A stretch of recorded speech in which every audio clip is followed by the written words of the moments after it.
And we are guess what? Back. Right. Hi. How are you doing? I hope you've been well. I've been here and there. The student life isn't treating me the best. The work is starting to pile up. However, I am doing my best to take it as it comes. What I've not been taking as it comes is the need to upload consistently. As you can tell, there's been a break. Again, I just can't promise a consistent upload schedule. I'm a goddamn uni student. Like, maybe on a Saturday I'll try to do something, but it's hard out here for a guy who doesn't work. Yeah, that's about it. I've not gotten any sent on me as of yet, because I've been saving up for the last 4 Maître Parfumeur et Gantier samples. So we've got quite a lineup in store for us today. We have, that's pretty sure it's Secrete Datura. We have Jardun du Nil. We have Ambre Dore, and we have Ambre Tibet, which is, as of now, their latest release. Came out in, I believe, the year 2021.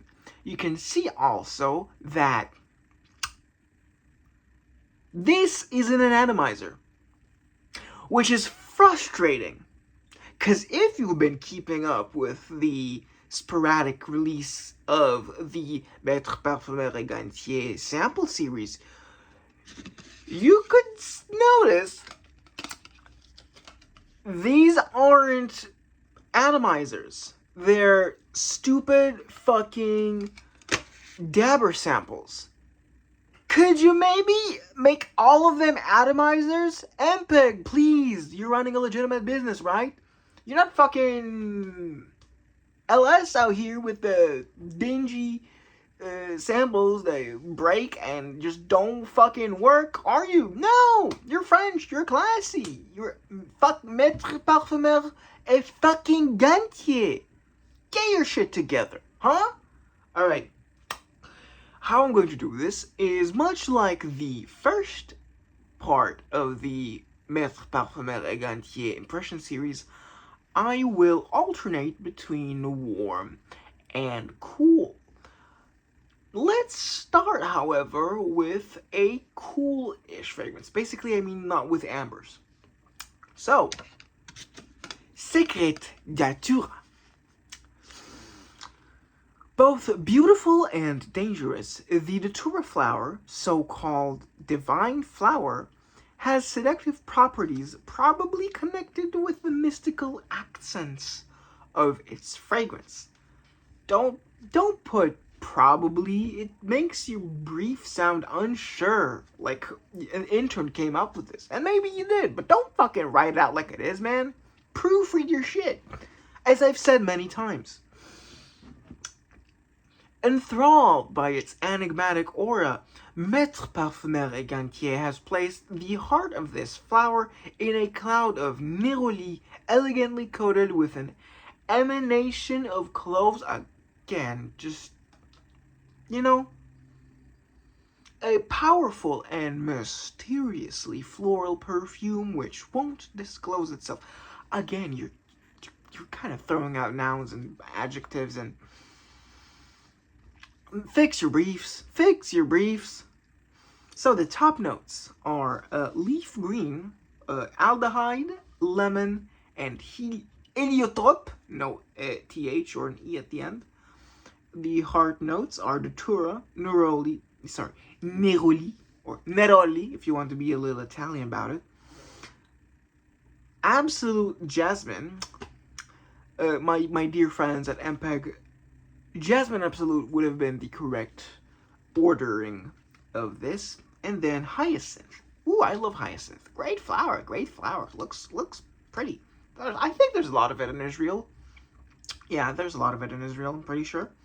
Then the base notes are gray amber, musks, vetiver, and the through line of a lot of MPEG fragrances, their sandalwood really rounds out a lot of their stuff. I really found an appreciation for it in everything other than Santal Noble. It's too much. You might agree with me if you've smelled it. If you do like Santal Noble, good for you. I mean, it's pretty sure it's Santal Noble, because it might have been Santal either Roi or Nobile. I don't know.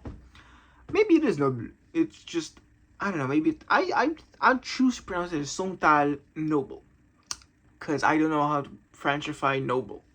It just doesn't work for me, at least. So, Secrete Datura.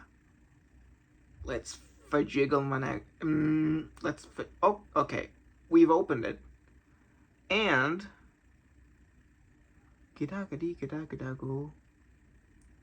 alright, so ooh, that's some oil right there. That's some, no, it's what, you know, that's as the French will say, that's some water right there. That's some perfume water.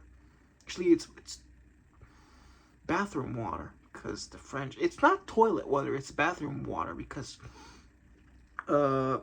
French people call their bathroom the toilette. Maybe they don't, but like, I'm pretty sure it's just where you put on your you know, your makeups and your shavings and all that thingamajigs. So, Secrete Datura. Soft floral, clean. The color I'm getting here,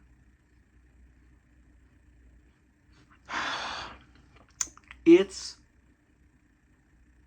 beige. A very soft beige. I wouldn't say it's skin-like. It's just this tainted feeling white color. Certainly the sandalwood softens this greatly. Soapy, but in a very gender-neutral, leaning feminine type of way. There is this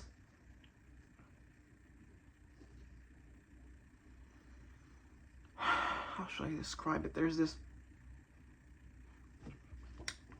not dense powderiness, but it's a light cream feeling.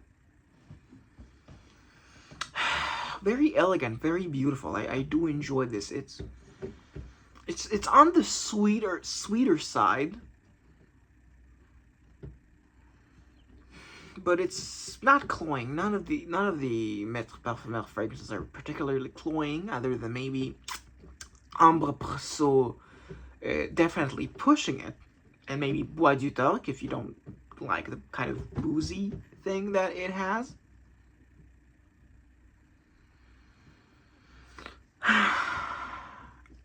This is a very girl next door type fragrance. Like, she doesn't come out of her house that often, or at least not when you're around. But I think she's a girl with a record player, you know.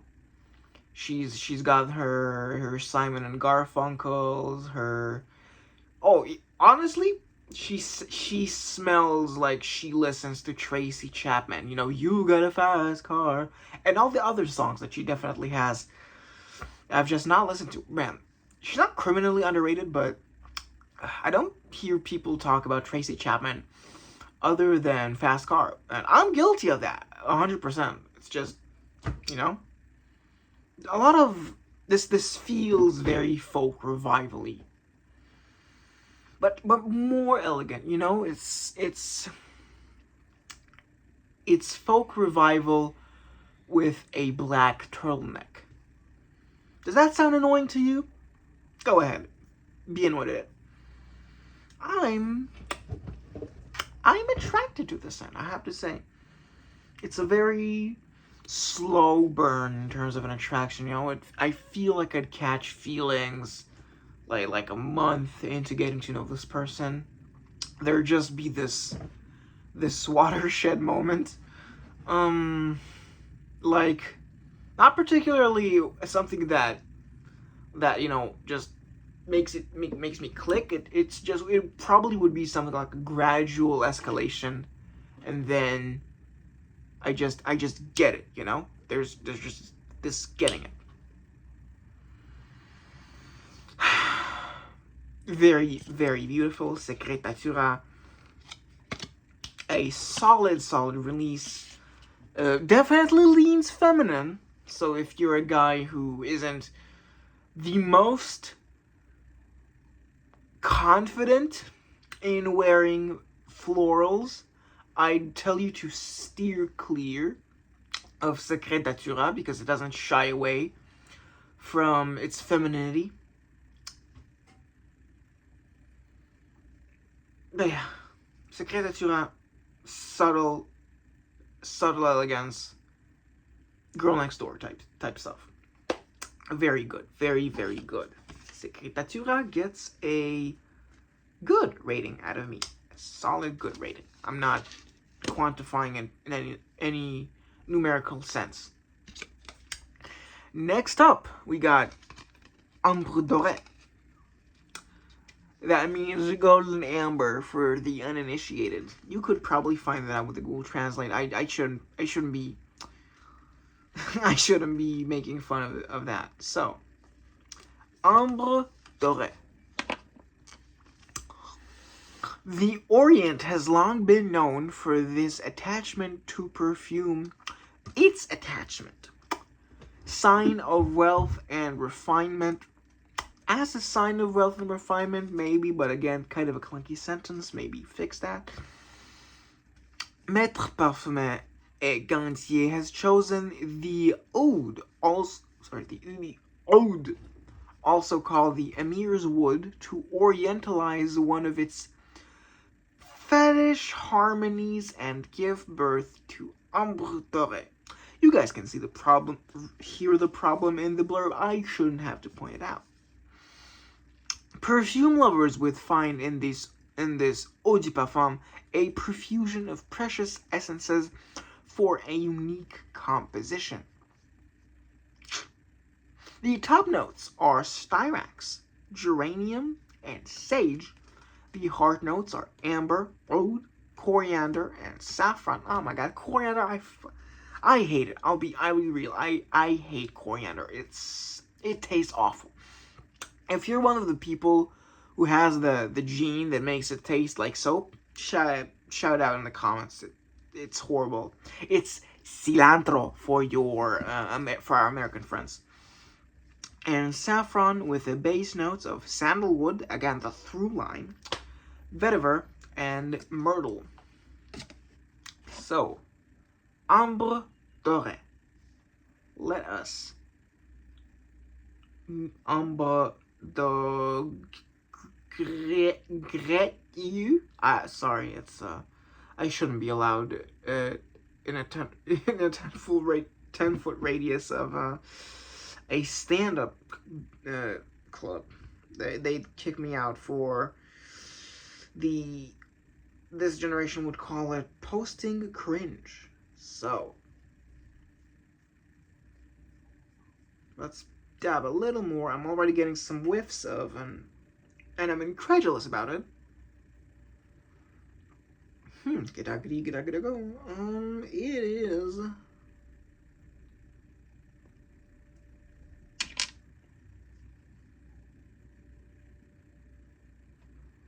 a very accessible, friendly oud. You're not getting anything fecal. You're getting a little bit of the more spiced, resinous, they call it oriental feel of the fragrance. Definitely there.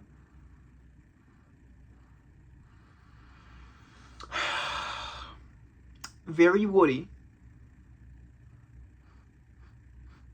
It actually starting to get a little, I wouldn't say stinky, but it's getting more animalic, wild. Definitely not something that I would call enjoyable for me. It has a pastry, a biscuit-like spice to it. You know, I associate that kind of texture with nutmeg in particular. Maybe a little gingerbread more than ginger.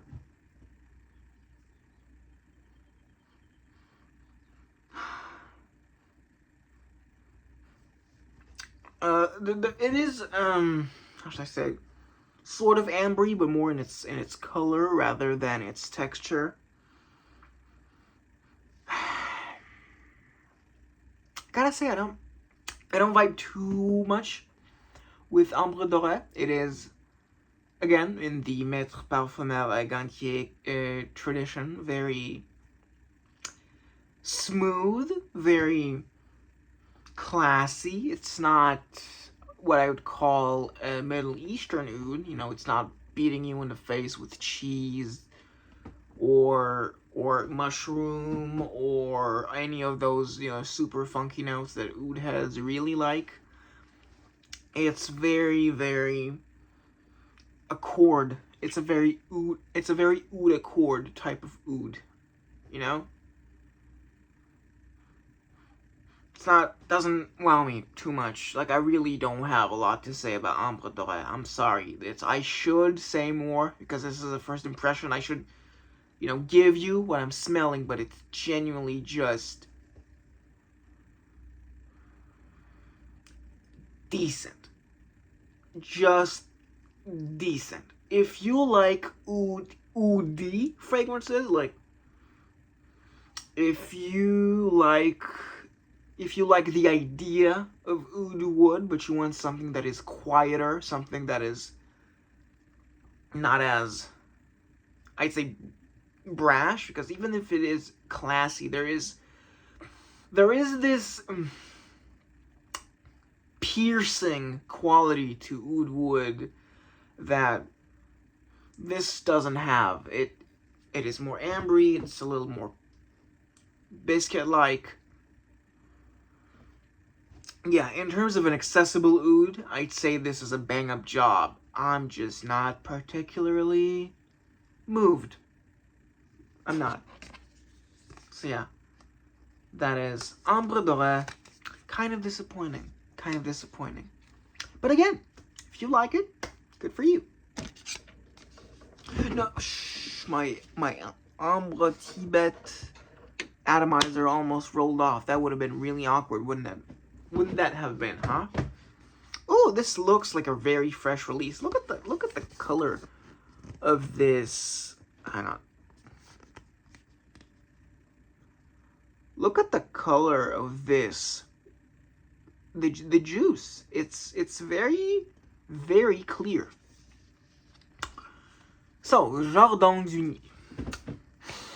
A perfume both fresh and opulent, created after a trip to Egypt, Jardun du Nid reminds of the atmosphere of the geranium crops. I'm listening. The freshness is brought by the mint as well as by the fruits rinds and a hint of lavender. You know, they're like a poetry club. The warmth gradually comes in the heart notes with armfuls of Egyptian geraniums, Moroccan rose, and jasmine. The base notes are dominated by the musk and amber, which give this beautiful perfume a very good structure and makes it very long-lasting. Again, you're losing. It's the notes dominated by the musk and amber. The musk and amber, which gives. You know, if it's something and something, you count it as a singular entity. So, do you? This salt and pepper really amps this dish up? Maybe not. I confuse it with something else. Maybe like either this paper or this does. Okay, so I think I'm confusing it with an or, not an and. Correct me in the comments if you're an English pedant like me and you know the correct answer. So the top notes are bergamot, aldehyde, lavande. My guy, it's lavender in English. If you're going to make an English blurb, use English words. My God, get a proofreader. The heart notes are geranium and rose absolute. So here it's something absolute and not absolute something. Please, get it consistent. Jasmine absolute. See? And ylang ylang. The base notes are musks, tree moss, and amber. So, Jardun du Nil. What do you have to offer?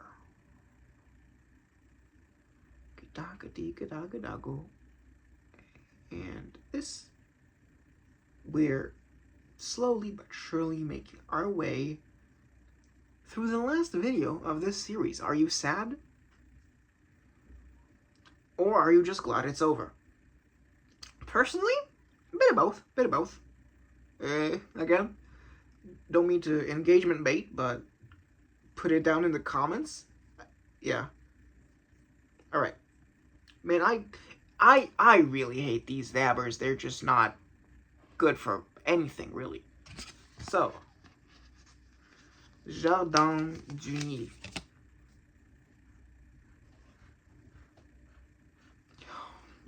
Yeah. Very fresh. Not overly minty. There's a bit of a... The floral heart is coming through. There's a lot of rose and jasmine. This is a very feminine, fresh fragrance. I'd rock it in a heartbeat, however. Very refreshing. It is, however, round, yes. The amber cord just smoothens it.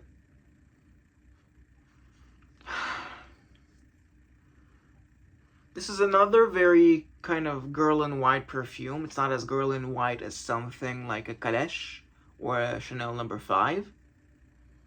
Maybe it's a girl in light pink. Maybe it's a girl in...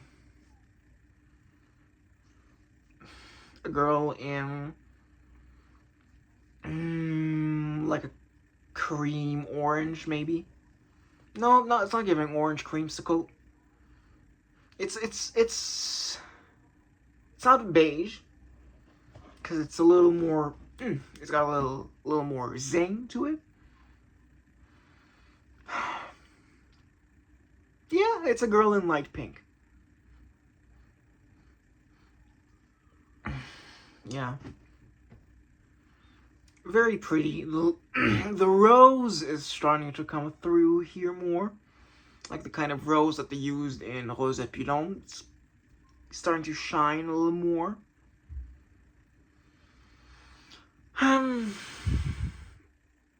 I'd say this is a boss girl on her day off when she doesn't put it on, you know, she's not fighting her fight. She's resting, you know, she's in her slippers, she's petting her 2 dogs, they're probably big dogs. Yeah, this is...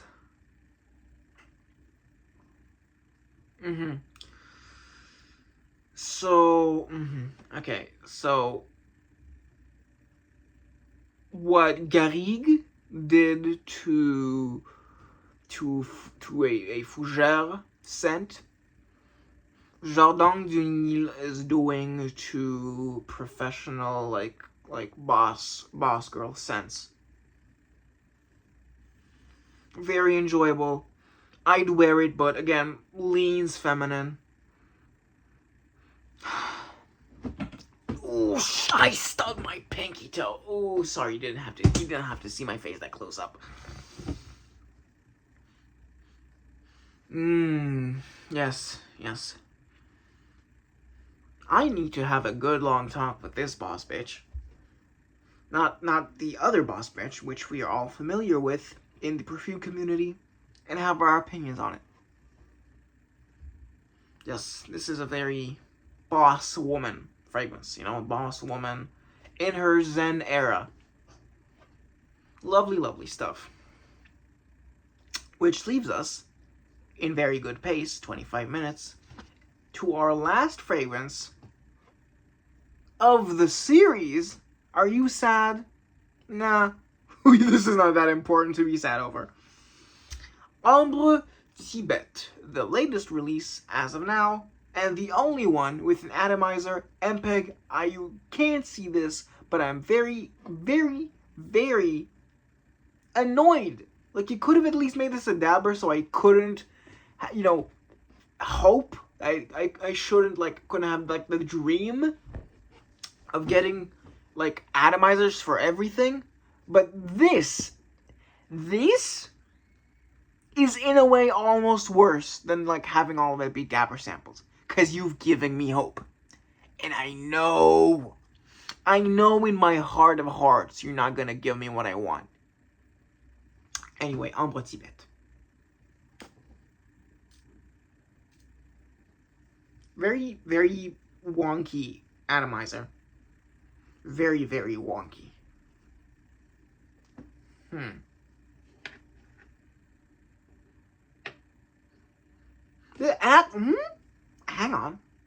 Hang on. This is a very interesting amber. Dry. It's dry, but it's not incensey, no. It's a lot of dry, dusty resins.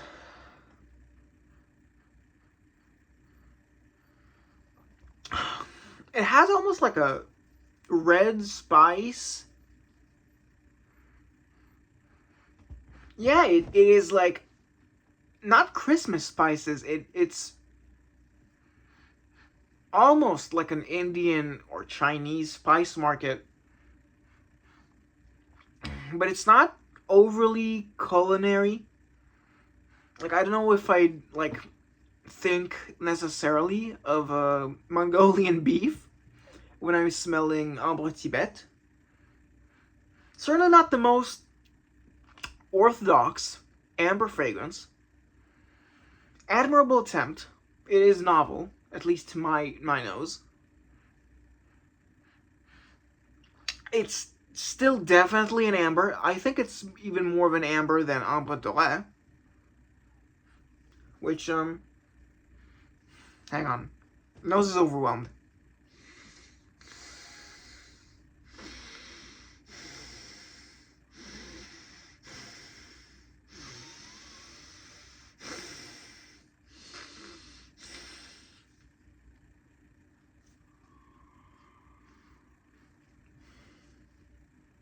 Yeah, okay. Which is more woody than ambery, but yeah. Ambre Tibet, out of all the ambers, is the most, I'd say, balanced in a way, because Ambre Passot is a very sweet amber, and I'd say my favorite. Ambre Mystique is a very incense-forward amber, and isn't, it didn't, take me too much by heart, and it didn't steal my heart that much. And Ambre Dore is disappointing, to say the least. I think it's my least favorite amber, just because of this sheer disappointment that I'm feeling. And just that I'm not that into oud accords anymore. I did have a phase. I had a big 100ml bottle of Agar Wood by Healy, and I remember very much enjoying it, but I gave it away to my twin because I got tired of it. But Ambre Tibet is the most interesting. I can sit and I can reach and feel a lot of different textures and colors, and for being their most recent release, I'm glad they haven't fallen off. Like, honestly, I really, really like Ambre Tibet. It's my second favorite Amber. And, yeah, that pretty much does it. We've passed the 30-minute mark. We've passed the 30-minute mark. And we've come to the end of the series. What has been your favorite fragrance so far? Sorry, not so far. Of this series? Of this video, if you're, paralyzed for choice. And yeah, like the video if you liked it. Give me a subscribe if you're new to the channel and have enjoyed my video. And I'll see you guys hopefully soon. For now, I'll just, just gonna bye. No, you hang up first. No, you hang up first. No, you hang up first. No, you hang up first.